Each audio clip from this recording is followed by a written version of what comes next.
Hindi na po nagsahan. Ha? Hindi po kakain. Tinatamad ako eh.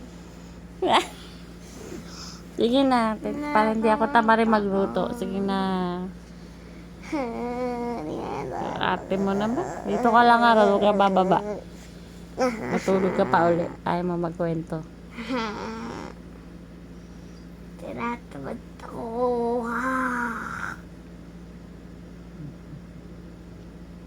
Kaya daldal ka ng daldal. Hindi ko maintindi. Sinasabi mo, bumubulong ka. Ngayon, pwede ka na magsalita ng malakas.